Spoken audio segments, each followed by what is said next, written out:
Thank you, Vin. Halo, selamat pagi semuanya, Jemaat PCC.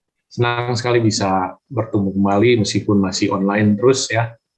Sudah 1 tahun, hampir ya 1 tahun lebih lah ya, 1 tahun setengah lebih kita masih online terus. Tapi saya percaya hadirat Tuhan tetap sama. Apa yang kita sama-sama kita berfellowship di sini. Cuma ya memang mungkin kita tidak bisa saling touch satu yang lain ya. Ya hanya lewat ini saja ya, lihat muka-muka di Zoom ya. Saya lihat cuma ada yang nama-nama doang, ada yang foto ya. Cuma cicing-cing ini yang ada kameranya ini. Oke, nggak apa-apa. Saya mau share hari ini, saya mau bagikan tentang sebuah hal yang penting dalam kehidupan kekristenan kita. Saya mau kasih judul, apa yang mau saya bagikan adalah spiritual encounter, perjumpaan secara pribadi dalam hal roh dengan Tuhan. Nah, kenapa saya mau bagikan ini? Karena saya percaya bahwa setiap manusia, esensi dari seorang manusia itu adalah rohnya. Dan Tuhan melihat pribadi kita itu adalah dalam roh. Dan saya percaya bahwa roh itu kekal, jadi satu saat tubuh mungkin bisa selesai, bisa habis, tapi roh itu akan memasuki sebuah kekekalan, entah itulah kehidupan kekal atau kematian kekal. Nah, karena roh adalah sebuah esensi yang penting dalam kehidupan seorang manusia, baik di mata Tuhan sekalipun, makanya kita harus memfokuskan untuk kita membangun kehidupan rohani kita. Dan saya percaya bahwa setiap kita pasti setuju bahwa kita harus membangun kehidupan rohani kita. Tapi kalau mau jujur, apa yang kita alokasikan waktu kita, semua effort yang kita kerjakan dalam kehidupan kita, seringkali kita hanya membangun apa yang disebut dengan hanya sekedar apa yang kita jalani dalam kehidupan kita, yang berkaitan dengan tubuh kita, yang berkaitan dengan kebutuhan-kebutuhan hidup kita. Dan itu bukan berarti salah, karena setiap kita, selama kita masih ada di bumi, kita harus membangun apa yang ada di dalam kehidupan kita, keluarga kita, ya anak-anak kita, mungkin pekerjaan, bisnis kita. Tapi jangan lupakan yang namanya membangun kehidupan roh dalam kehidupan kita. Dan bagaimana kita membangun kehidupan roh? Saya percaya kita harus mengalami perjumpaan pribadi dengan Tuhan. Dan perjumpaan pribadi ini nggak bicara hanya soal praise worship, hanya soal doa, hanya soal baca firman atau ibadah. Tapi ada sesuatu hal yang jauh lebih besar daripada hanya sekedar itu. Dan kita mau sama-sama belajar ya pagi hari ini. Nah, kehidupan rohani kita itu dimulai dari perjumpaan kita dengan karya salib Kristus. Saya percaya setiap kita, perjalanan kehidupan rohani kita pasti dimulai dengan karya salib Kristus. Entahlah mungkin awalnya kita ada yang ngajak, mungkin ngajak ke gereja, ngajak ke komsel, ngajak ke apapun, ke acara-acara rohani, tapi itu harus berujung kepada kita berjumpa dengan karya salib Kristus. Saya ingat pertama kali saya berjumpa dengan karya salib Kristus itu ada di acara Jambore Pelajar, retreat anak-anak muda waktu itu. Wah, itu sangat lama sekali, 34 tahun yang lalu. Dan sampai hari ini saya masih bisa mengingat momen yang terjadi, perasaan apa yang dialami waktu itu. Saya masih ingat lagu-lagu yang dinyanyikan ketika saya pertama kali terima Tuhan Yesus sebagai Tuhan dan Juru Selamat. Dan Tuhan ampuni kehidupan saya, Tuhan buat menjadi manusia yang baru. Dan saya masih ingat juga dan suasana itu masih tergambar dengan jelas. Meskipun sudah 34 tahun yang lalu. Saya percaya bahwa perjalanan kekristenan kita harus dimulai dengan karya salib Kristus. Kenapa? Karena ya dari situlah kita mengalami yang namanya penebusan. Dari situlah kita yang mengalami yang namanya pengampunan dosa. Diperdamaikan. Kemudian terjadi banyak pertukaran ketika kita berjumpa dengan karya salib Kristus. Dan biarlah apapun yang kita lakukan hari-hari ini, biar kita terus mengingat kita berjumpa dengan yang namanya salib Kristus. Karena salib Kristus adalah pusat dari perjalanan kehidupan orang percaya. Saya percaya bukan hanya sekedar, oh saya sudah mengalami keselamatan, saya sudah mengalami pengampunan dosa, penebusan dosa. Tapi kita melupakan karya salib Kristus dalam perjalanan pengiringan kita, dalam perjalanan kehidupan kita sebagai orang percaya. Seharusnya karya salib Kristus adalah pusat dari semua hal yang kita kerjakan dalam kehidupan ini. Karena dari situ mengalir semua hal yang diperlukan untuk membangun, mengalami pertumbuhan. Apa yang diperlukan dalam kehidupan kita itu mengalir dari salib Kristus. Ada 3 hal yang mengalir dari salib Kristus, yaitu kasih-Nya, kebenarannya, dan kuasanya. Perjumpaan kita dengan salib Kristus harus membawa kita mengalami kasih-Nya, kasih yang berbeda dengan kasih yang ada di dalam dunia ini. Mungkin kita berjumpa dengan orang-orang di sekitar kita yang mengasihi kita. Tapi kasih yang mereka berikan mungkin hanya sebatas karena kasih yang ada hubungan timbal balik. Ada kasih yang punya kepentingan di dalamnya. Tapi di dalam salib kita saya mengalami secara pribadi, kasih yang Tuhan mau mati buat saya yang masih berdosa waktu itu. Kasih yang tidak melihat status, meskipun kita orang berdosa, mungkin kita orang bersalah, tapi Tuhan mau mati, dan kasih seperti itulah yang kita butuhkan untuk kita alirkan dalam kehidupan kita. Kita pasti berhubungan dengan banyak orang, minimal dalam keluarga kita, istri kita, suami kita, anak-anak kita. Kita membutuhkan kasih yang seperti ini, karena hanya lewat kasih seperti ini kita bisa sanggup untuk melepaskan kasih yang kita berikan, kasih yang walaupun, kasih yang tidak hitung-hitungan, kasih yang tidak ada timbal balik, yang ada modus. Yang kedua, di dalam salib itu ada kebenaran yang dilepaskan. Kebenaran di sini adalah kebenaran yang bukan hanya berdasarkan keadilan, tapi kebenarannya berdasarkan kasih karunia, di mana kita orang berdosa, Tuhan angkat kita menjadi anak.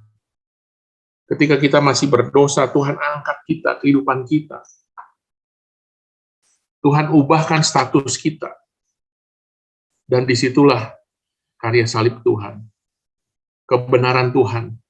Orang berdosa menjadi orang yang benar.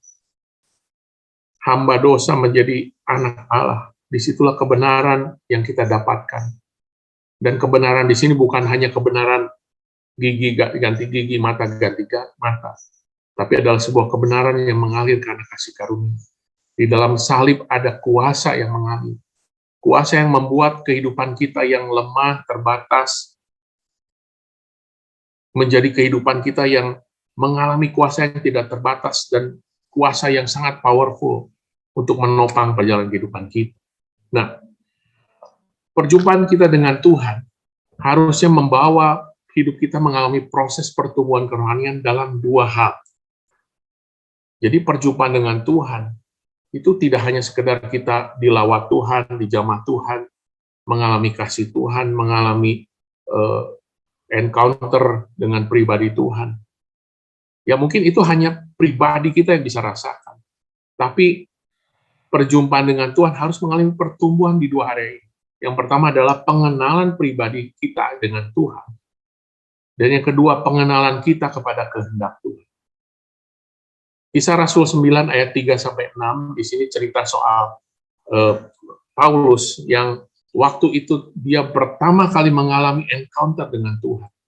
Paulus yang tadinya bukan seorang percaya, tiba-tiba dalam perjalanan ke Damsyik, tiba-tiba ada cahaya yang memancar dari langit mengelilingi dia. Dia encounter dengan Tuhan. Tuhan menampakkan dirinya. Ketika dia rebah, terdengar suara pada Paulus. Saulus, Saulus, mengapakah engkau menganiaya aku? Jawab Saulus, siapakah engkau Tuhan? Katanya, akulah Yesus yang engkau aniaya itu. Tetapi bangunlah dan pergilah ke dalam kota. Di sana akan kukatakan kepadamu apa yang harus kau perbuat. Dari ayat ini kita belajar bahwa ternyata perjumpaan kita dengan Tuhan, encounter kita setiap hari dengan Tuhan, akan membawa kita dalam proses pertumbuhan kerohanian dalam mengenal pribadi Tuhan dan dalam mengenal kehendak-Nya. 2 hal ini adalah harus menjadi dua hal penting yang terus bertumbuh dalam kehidupan kita secara seimbang. Kalau kita hanya mengenal pribadi Tuhan saja, tapi kita tidak tahu apa yang menjadi kehendak, adalah sebuah hal yang tidak seimbang dalam kehidupan pertumbuhan kerohanian kita. Atau bahkan kita hanya mengenal kehendaknya, tapi tidak mengenal pribadi. Paulus punya respon ketika dia encounter dengan Tuhan. Siapakah engkau Tuhan? Dan ini biarlah menjadi sebuah pernyataan kita ketika kita encounter dengan Tuhan. Kita ingin, Tuhan, aku ingin lebih mengenal engkau secara pribadi. Dan tentu Tuhan akan berkata, aku akan mengatakan kepadamu apa yang harus kau perbuat. Itulah pengenalan pertumbuhan kita dalam kehendak Tuhan. Progres dalam dua hal ini akan membawa kita mengalami pertumbuhan dalam kerohanian dalam keseharian kita. Nah, kita akan bahas yang pertama bicara soal pengenalan pribadi kita akan Tuhan. Itu banyak hal yang terjadi, tapi saya mau bagikan 3 saja. Pengenalan kita dengan Tuhan itu tidak hanya sebatas kita menjadi lebih tahu banyak tentang Tuhan, tahu banyak tentang firman Tuhan. Bahkan mungkin kita bisa berkhotbah, bahkan kita bisa melayani, kita bisa bertumbuh dalam pelayanan. Pengenalan kita akan pribadi Tuhan harus mengalami 3 hal ini dalam kehidupan kita. Yang pertama adalah pemulihan kehidupan kita. Yang kedua, pemurnian hati kita. Baru yang ketiga, memanifestasikan keserupaan Kristus dalam kehidupan kita. Filipi 3 ayat 10 berkata demikian, yang ku kehendaki ialah mengenal Dia dan kuasa kebangkitannya dan persekutuan dalam penderitaannya, di mana aku menjadi serupa dengan Dia dalam kematiannya. 3 hal ini, kita mengalami pemulihan hidup. Ketika kita semakin mengenal pribadi Tuhan, maka apa yang terjadi? Pribadi Tuhan itu akan memulihkan kehidupan kita. Ketika kita semakin mengenal pribadi Tuhan, maka Tuhan akan terus memurnikan hidup kita. Dan pada akhirnya, ketika kita semakin mengenal pribadi Tuhan, kita akan mengalami keserupaan dengan pribadi Tuhan. Nah, yang pertama, pemulihan hidup ini bicara apa? Pemulihan hidup tidak hanya bicara soal pemulihan ekonomi. Mungkin kita mengalami bisnis yang lagi bermasalah, terus mengalami pemulihan sehingga Tuhan pulihkan ekonomi kita, finansial kita, pekerjaan kita. Pemulihan hidup tidak hanya bicara pemulihan dalam pernikahan dan keluarga kita. Mungkin hari-hari ini banyak masalah dalam pernikahan dan keluarga. Tapi pemulihan hidup tidak hanya bicara itu. Ya, pemulihan hidup tidak hanya bicara ketika kita mengalami sakit, kemudian Tuhan jawab dengan mujizat kesembuhan. Tapi pemulihan yang terjadi adalah ketika kita mengalami kasih Bapa dalam kehidupan kita. Kenapa saya harus tekankan bahwa setiap kita harus mengalami pemulihan kasih Bapa dalam kehidupan kita? Karena itu yang menyembuhkan banyak luka dalam kehidupan kita.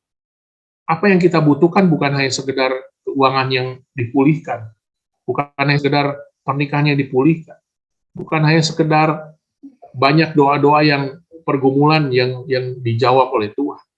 Pemulihan di sini bicara soal pemulihan dari gambar diri yang rusak karena luka, kepahitan, trauma di masa lalu. Setiap kita pasti mengalami hal-hal yang nggak baik di masa lalu kita. Nggak ada manusia di bumi satu orang pun yang hidupnya baik-baik saja, nggak ada masalah dari kecil sampai hari ini. Semua kita pasti pernah mengalami luka, kepahitan, dan trauma. Dan memang itu yang menjadi sasaran iblis untuk merusakkan kehidupan kita, khususnya bicara soal gambar diri. Ketika seseorang mengalami kerusakan dalam area gambar diri, maka apa yang menjadi ujung dari akibat dari kerusakan gambar diri? Yaitu mereka akan kehilangan tujuan Tuhan. Sebab ketika orang tidak mengalami kerusakan gambar diri, dia tidak mengerti identitas dia. Ketika seseorang tidak mengerti identitas, dia tidak mengerti tujuan kenapa Tuhan ciptakan dia. Karena itu iblis sangat senang untuk merusak seseorang lewat gambar diri ini. Akhirnya kita tidak menjadi orang-orang percaya yang tidak bisa mengerti tujuan Tuhan. Karena hidupnya teralihkan untuk mencari sesuatu yang dia hilang selama hidupnya. Itu apa? Mereka pengen diterima, dihargai, dibanggakan. Akhirnya ketika gambar diri kita rusak, kita semua pencapaian-pencapaian hidup kita itu ditujukan untuk supaya hidup kita diterima orang, diakui orang, dihargai orang, diperhitungkan orang, dibanggakan oleh orang. Saya percaya itu kebutuhan dasar dari manusia untuk kita mengalami penerimaan, penghargaan. Tapi ketika hal-hal tersebut kita tidak alami langsung dari Tuhan, penerimaan kasih dari Tuhan, penghargaan dari Tuhan, maka kita akan mencari apa yang hilang ini dari manusia. Dan ini yang membuat akhirnya orang terdistract kehidupannya. Tujuan hidupnya jadi teralihkan. Apa yang dikejar hari-hari ini. Mungkin banyak orang kerja keras luar biasa, itu bagus, itu hebat. Tapi ada orang kerja keras, banting tulang, cari uang. Untuk apa? Untuk supaya hidupnya bisa diperhitungkan banyak orang. Dan ini yang menjadi akibat kita kehilangan gambar diri. Di Alkitab ada 3 perumpamaan. Anak yang hilang, domba yang hilang, dan dirham yang hilang.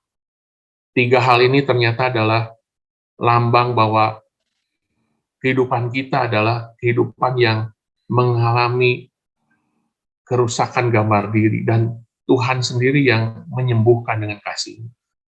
Perumpamaan anak yang hilang ini bicara soal apa? Bicara soal ketertolakan. Seorang anak yang sudah memberontak jauh daripada bapaknya, dan ketika dia mau pulang ke rumah bapaknya, dia merasa tertolak. Bukan karena tertolak oleh bapaknya, tapi tertolak karena kehilangan gambar diri, dirusak oleh banyak hal, sehingga dia merasa tidak layak. Dan banyak kehidupan kita yang hari-hari ini sebenarnya banyak tertolak dalam kehidupannya di masa lalu. Sehingga akhirnya mereka berusaha untuk menambahkan hal-hal yang terbaik dalam kehidupannya, supaya orang-orang bisa menerima dia. Dia mungkin bisa berprestasi di sekolah, di pekerjaan, dalam bisnis, dia lakukan do the best. Tapi ada sebuah ujung yang menjadi motivasi kenapa kita melakukan itu adalah karena supaya orang bisa menerima, supaya orang bisa memberikan sebuah penghargaan. Domba yang hilang, dari 101 yang hilang, Tuhan cari yang satu ini. Tuhan tinggalkan yang 99. Itu artinya Tuhan memang mau memulihkan keberhargaan kita. Tuhan bilang, engkau berharga, lebih berharga daripada 99 yang lain, dan aku mencari engkau yang satu ini. Banyak kita kehilangan gambar diri. Kenapa? Karena kita haus pengakuan.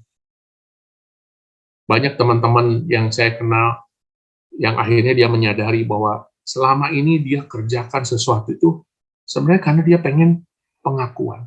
Dia pengen pembuktian diri. Dia pengen membuktikan dirinya bahwa dia tuh orang yang hebat, yang luar biasa.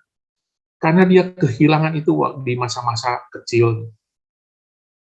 Mungkin dari orang tua yang tidak pernah memberikan penerimaan tanpa syarat.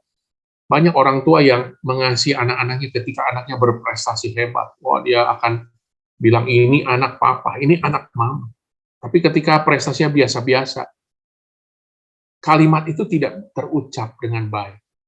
Karena apa? Karena ada syarat-syarat tertentu yang diberikan kepada anak-anak kita. Pengakuan-pengakuan ketika anak melakukan banyak hal yang luar biasa, yang hebat, yang membuat orangnya bangga, maka anak itu sedang dibangun dengan keberhargaan yang tidak sehat. Sebenarnya ketika Tuhan dibaptis oleh Yohanes Pembaptis, ada suara yang berkata, inilah anakku yang kukasihi, kepadanya aku berkenan. Sebelum Tuhan Yesus melakukan banyak hal melayani di bumi ini, dia belum apa-apa, dia belum melakukan banyak pelayanan, tapi Tuhan udah katakan, ini anakku yang kukasihi, kepadanya aku berkenan. Itu bicara soal apa? Soal keberhargaan, penerimaan. Dan dirham yang hilang yang ketiga ini bicara soal pemberdayaan. Banyak kita tidak diberdayakan dalam kehidupan kita. Sehingga akhirnya banyaklah dihasilkan anak-anak yang minder. Dia underestimate dengan dengan semua potensi yang Tuhan berikan. Karena nggak ada orang yang bilang kamu bisa, kamu hebat, kamu melakukan yang meskipun dia melakukan salah, tapi ayo coba lagi, diberdayakan. Akhirnya minder. Bahkan dirham yang hilang ini tidak bicara soal hanya minder saja. Ada orang-orang yang merasa dimanfaatkan hidupnya, karena mungkin dia punya kelebihan-kelebihan tertentu,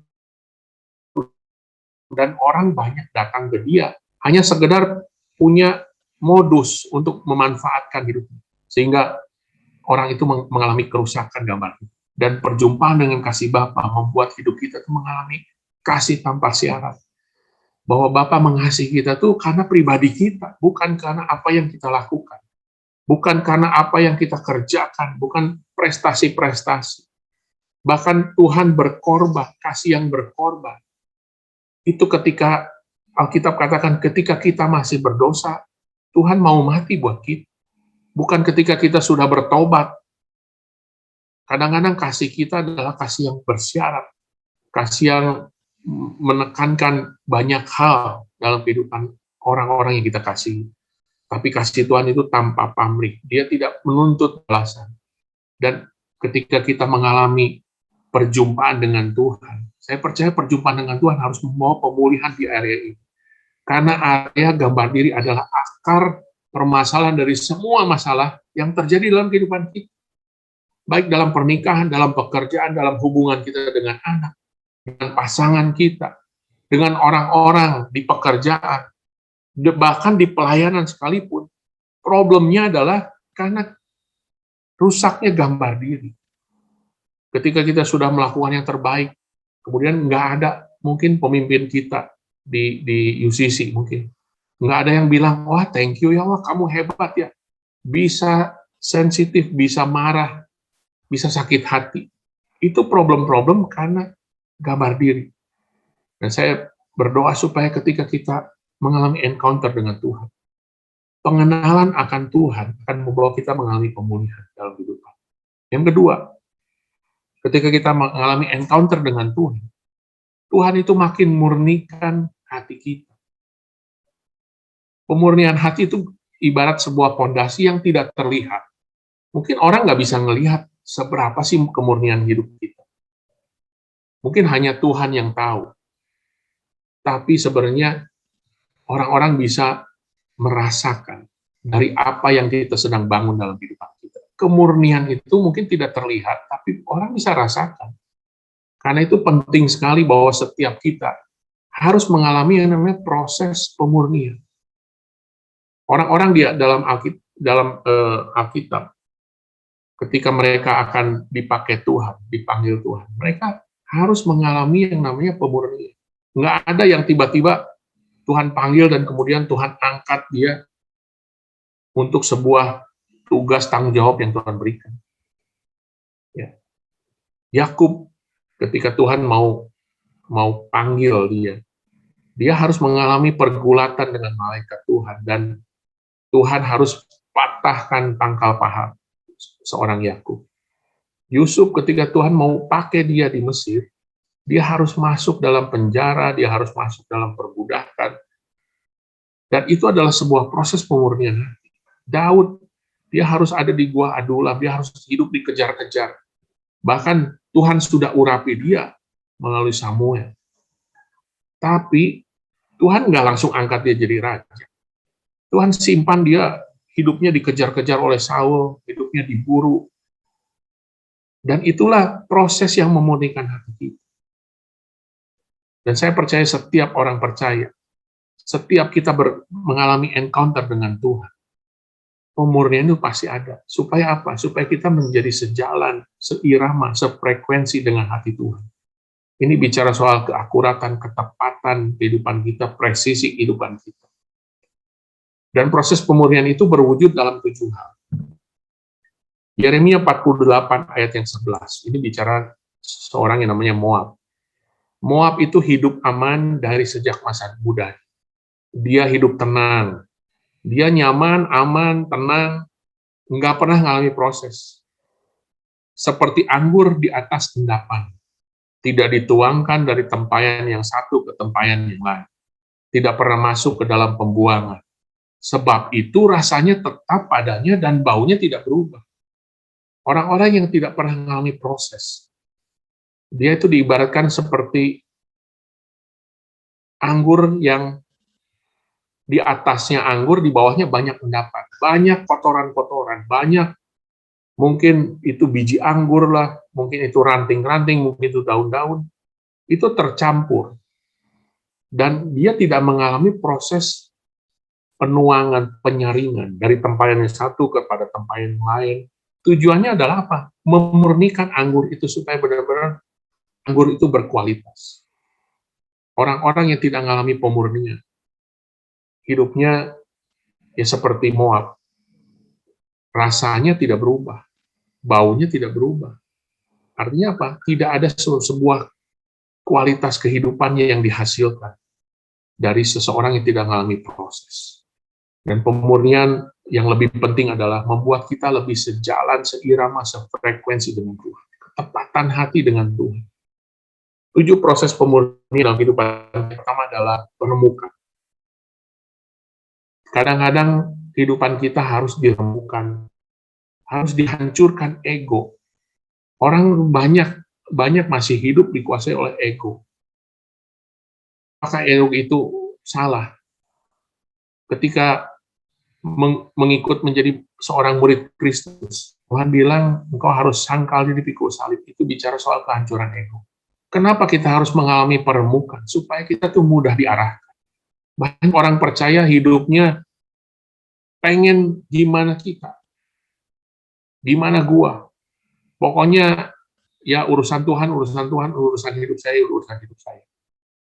Orang-orang seperti itu harus mengalami dihancurkan egonya, sehingga akhirnya Tuhan bisa arahkan kemana saja Tuhan mau.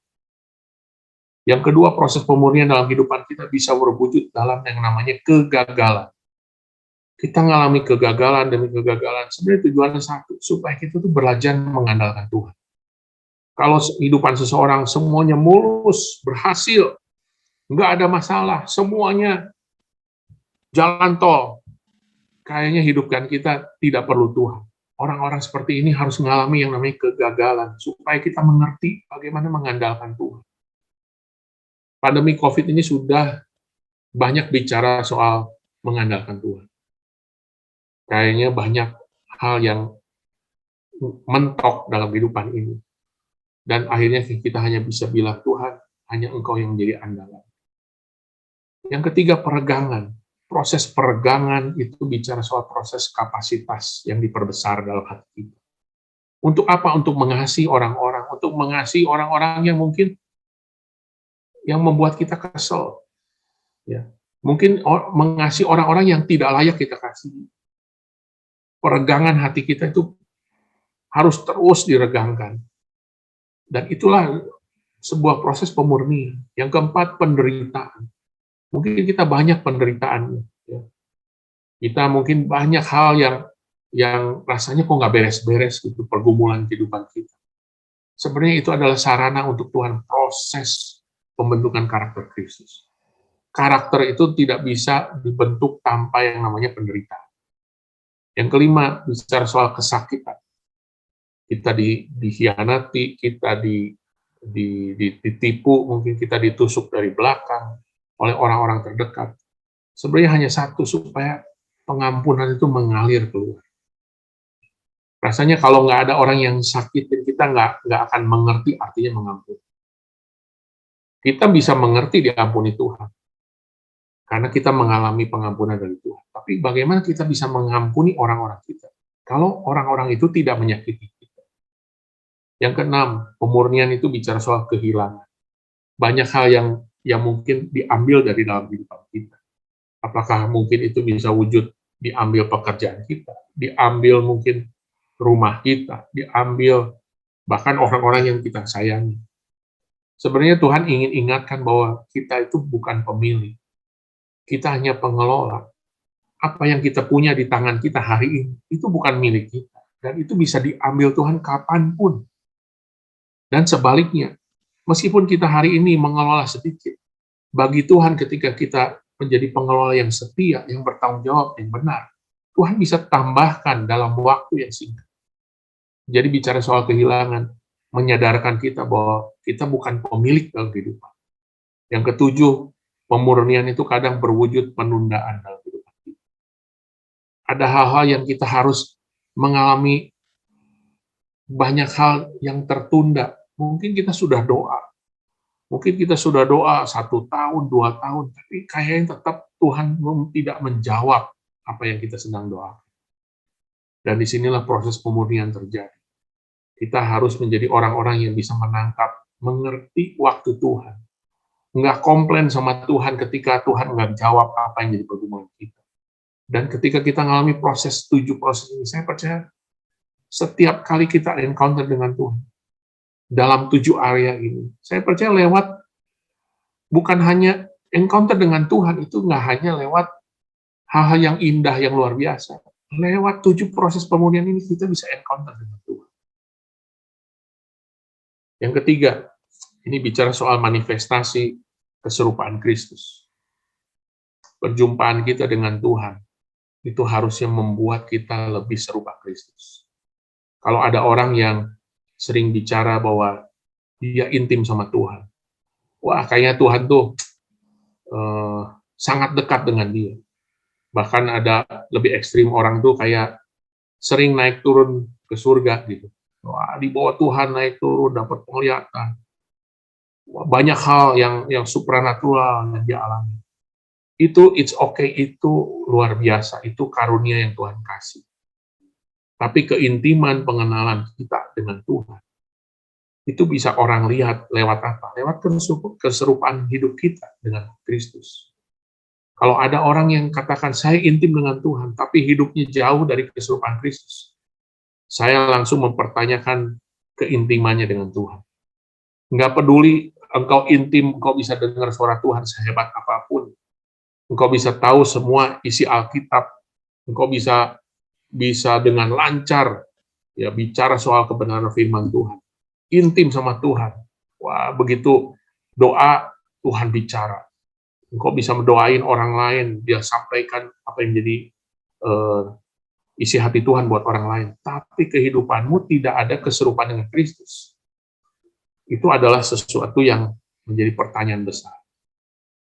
Ya. Keserupaan Kristus harus termanifestasi melalui apa?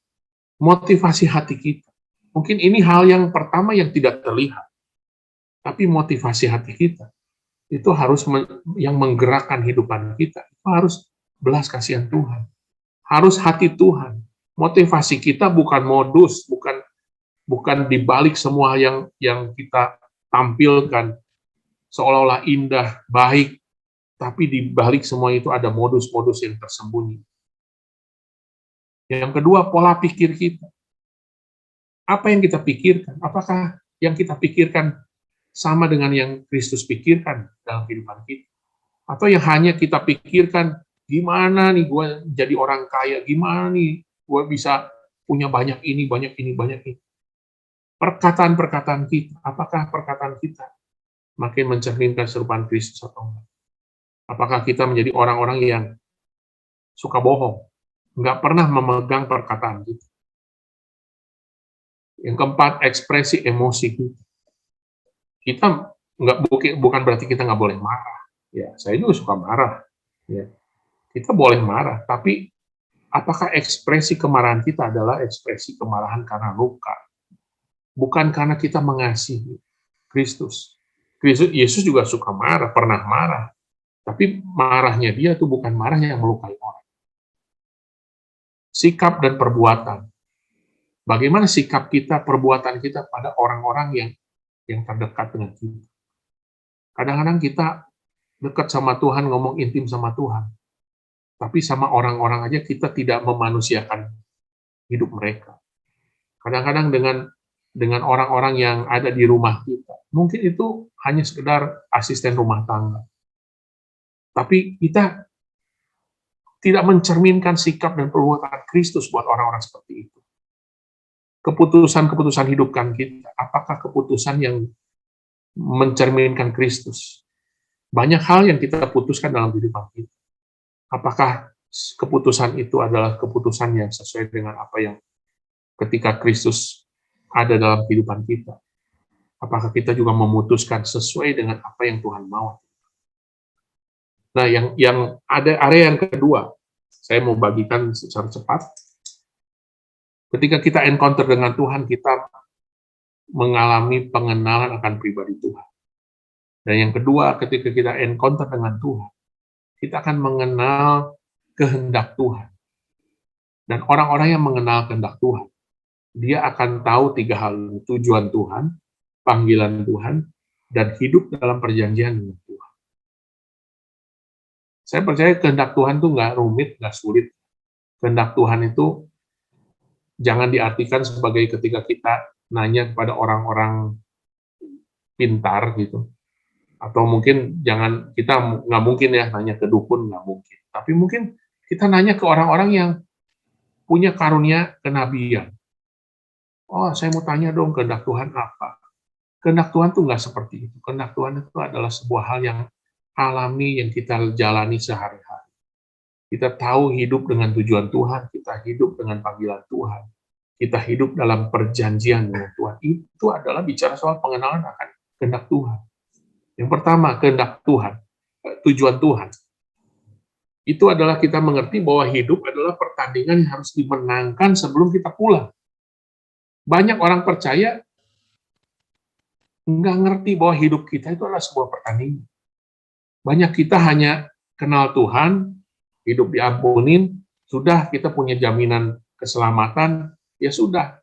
Dia jalani hidupnya dengan enjoy life, dia tidak ngerti hidup itu pertandingan. Banyak orang percaya hanya sekedar duduk-duduk di pinggir lapangan, dia tidak ikut pertandingan, dia hanya nonton. Sampai waktunya selesai, dia pulang. Dia tidak pernah ikut dalam pertandingan. Setiap kita, Tuhan kasih sebuah pertandingan untuk kita menangkan sebelum kita pulang ke rumah Bapa.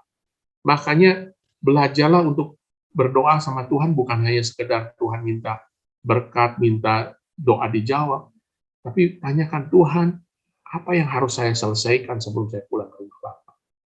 Ada tujuan Tuhan yang Tuhan titipkan dalam kehidupan kita. Kenapa kita ada di bumi ini mungkin 70 tahun, 80 tahun, mungkin lebih dari 80 tahun. Pasti ada tujuan Tuhan. Yang kedua, ketika kita hidup dengan tujuan Tuhan, maka hidup kita tidak dijalankan dengan sembarangan. Banyak kita sangat sembarangan dengan waktu kita, dengan tenaga kita, bahkan dengan keuangan kita. Berapa banyak waktu yang kita luangkan untuk mengerjakan apa yang menjadi kesenangan hidup kita. Tapi berapa waktu yang kita lakukan untuk kita mengerjakan apa yang menjadi tujuan Tuhan.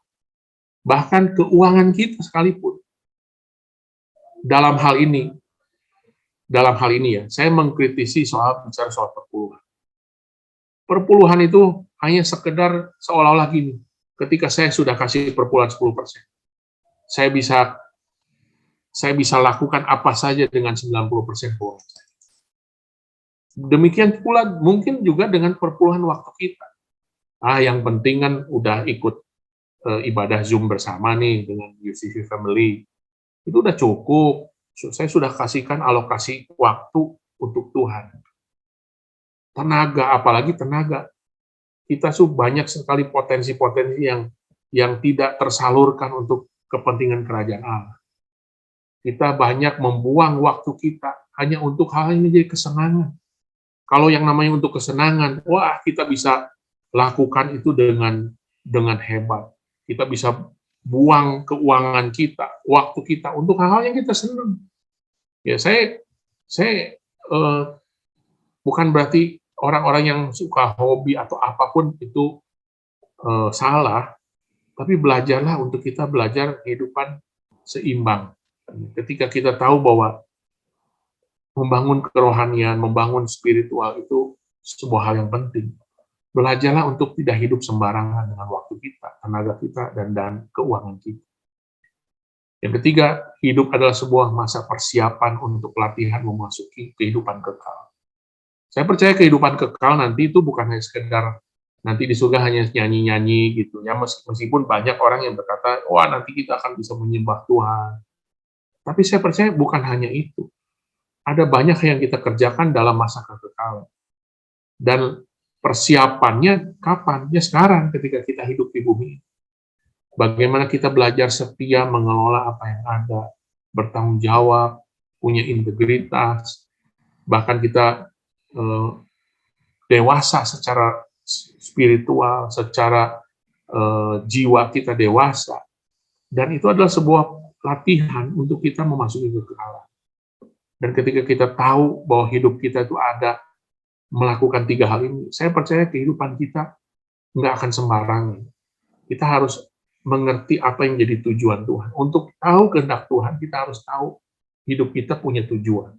Yang kedua, kehidupan dalam panggilan itu tidak dimulai dari semua talenta-talenta yang kita miliki. Banyak orang bilang, hidup dalam panggilan itu, oh kamu talentanya apa? Ngajar, oh jadi guru. Kamu talentanya apa? Musik, jadi pemusik. Itu panggilan Tuhan. Itu salah satu saja. Tapi yang terpenting untuk masuk dalam panggilan Tuhan adalah beres dengan masa lalu.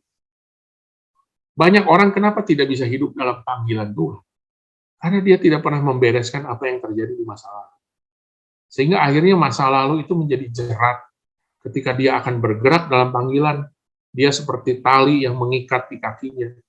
Ketika tali itu sudah mencapai batasnya, dia akan jatuh. Karena dia tidak pernah berdamai dengan masa lalu. Orang-orang yang tidak bisa membereskan masa lalunya, dia tidak bisa mengarahkan dirinya kepada panggilan yang ada di depan. Yang kedua, hidup dalam panggilan, itu adalah perjalanan melakukan kehendak Tuhan buat diri kita dan buat diri orang lain melalui kehidupan kita. Saya ibaratkan gini, kalau hidup dalam panggilan. Seperti perjalanan kita dari Bandung mau ke Bali, itu naik mobil. Naik mobil kita bawa banyak, yang kita bawa mungkin ada makanan, ada pakaian, mungkin ada orang-orang yang ikut dengan kita juga.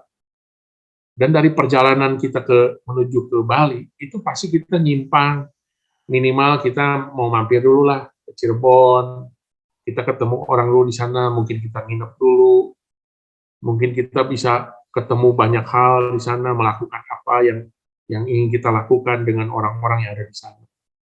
Mungkin kita lanjut lagi, kita mungkin nanti pergi lagi kemana, ke Jogja, ya nginep di sana, ketemu banyak orang, apa yang harus kita kerjakan.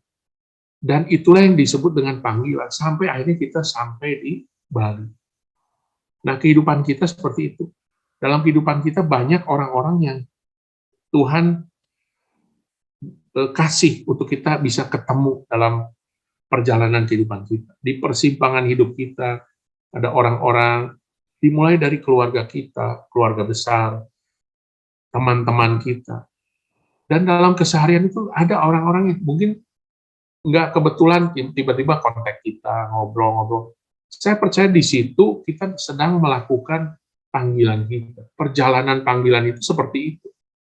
Bukan hanya setelah kita panggilan kita jadi guru, kemudian setelah kita jadi guru ya sudah kita selesai jadi menyelesaikan panggilan kita. Bukan.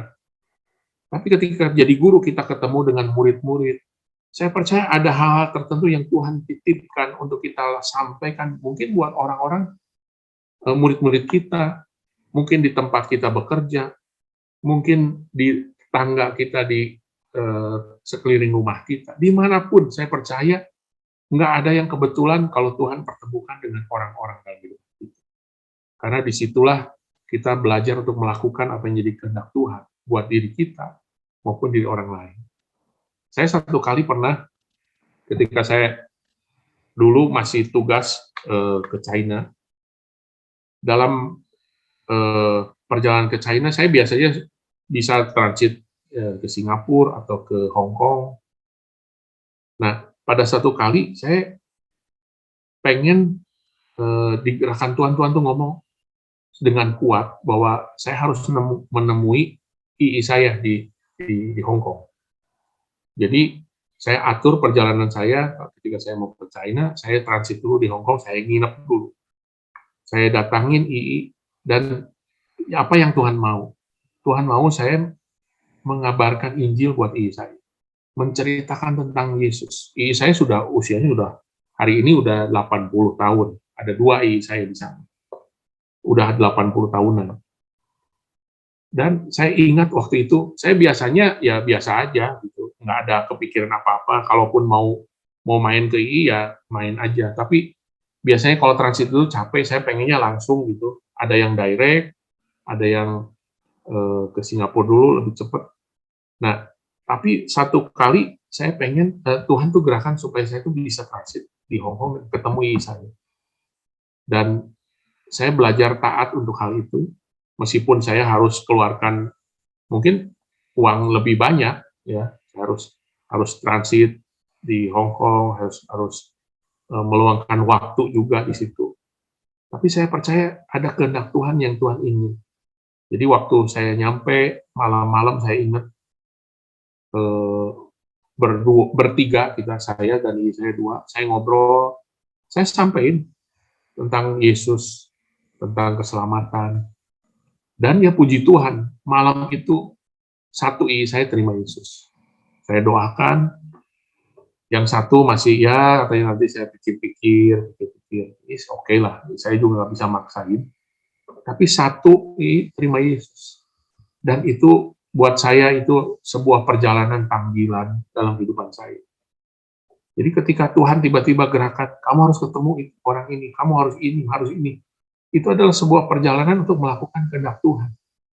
Dan itulah hidup dalam panggilan. Yang ketiga, hidup dalam panggilan adalah menyelesaikan kehendak Bapa dengan melanjutkan tongkat estafet dari generasi di atas kita, generasi sebelum kita.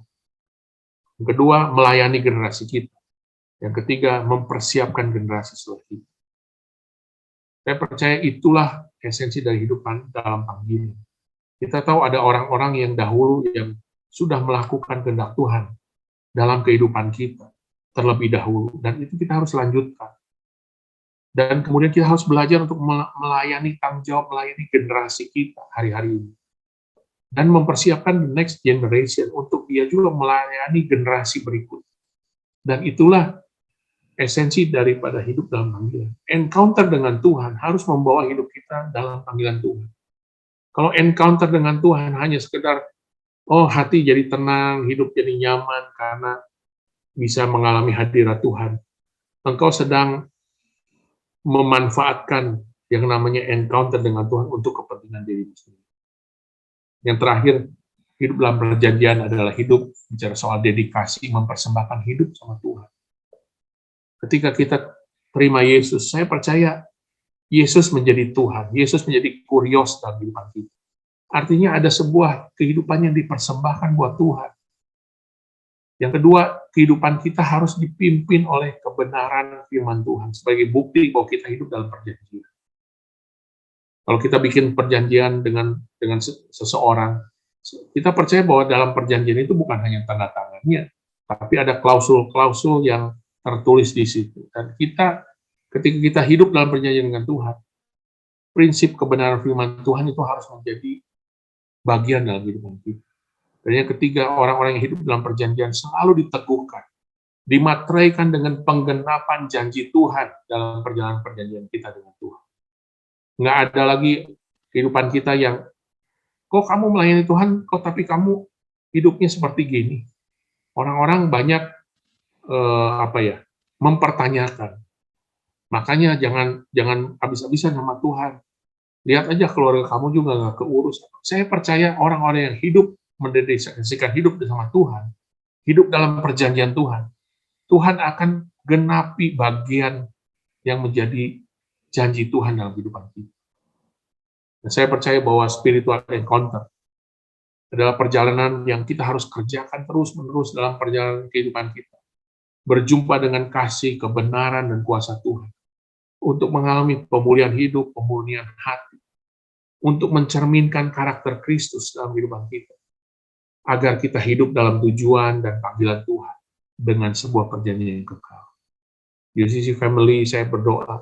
Setiap kita yang ada di Zoom ini. Setiap jemaat UCC. Bisa mengalami encounter dengan Tuhan. Bisa mengalami perjumpaan secara pribadi dengan Tuhan. Dan perjumpaan pribadi itu akan membawa kita semakin mengenal Tuhan dan semakin mengenal kehendak. Kiranya kebenaran firman Tuhan menjadi bagian dalam perjalanan kehidupan kita. Saya ingin kita berdoa ya sebentar. Tuhan, terima kasih apa yang menjadi isi hati Tuhan. Biarlah kami menangkap Tuhan. Kami mau Tuhan, supaya kami mau membangun kehidupan kerohanian kami. Untuk kami semakin mengenal Tuhan secara pribadi. Kami bukan menjadi orang-orang yang mengenal Tuhan tanpa pengalaman dengan Tuhan. Kami ingin Tuhan, keintiman itu membawa kami Tuhan semakin serupa Kristus. Semakin hidup kami murni di hadapan Tuhan dan di hadapan manusia. Kami bukan menjadi orang-orang yang penuh strategik, modus di hadapan Tuhan dan di hadapan manusia. Ketika kami intim dengan Tuhan, kami menjadi orang yang apa adanya, yang murni, yang tulus Tuhan. Dan juga kami boleh mengalami banyak pemulihan Tuhan dalam kehidupan kami. Supaya kami menjadi orang-orang yang bertumbuh secara sehat, secara emosional. Kami menjadi orang-orang yang mengerti apa yang jadi tujuan Tuhan. Dan biarlah kehendak-Mu itu menjadi bagian dalam kehidupan kami, Tuhan. Kami nggak mau menjadi orang Kristen yang hanya sekedar percaya Yesus, tetapi kami masih melakukan apa yang jadi kehendak kami sendiri. Kami masih mengejar apa yang menjadi ambisi-ambisi kami sendiri selama ada di dunia ini, Tuhan. Biarlah kami menjadi orang-orang yang tahu apa yang menjadi tujuan Tuhan, panggilan Tuhan, dan kami mendedikasikan hidup kami untuk Tuhan. Terima kasih Tuhan. Materaikan itu buat jemaat-Mu di UCC Tuhan. Supaya setiap jemaat UCC itu bisa mengalami encounter dengan Tuhan.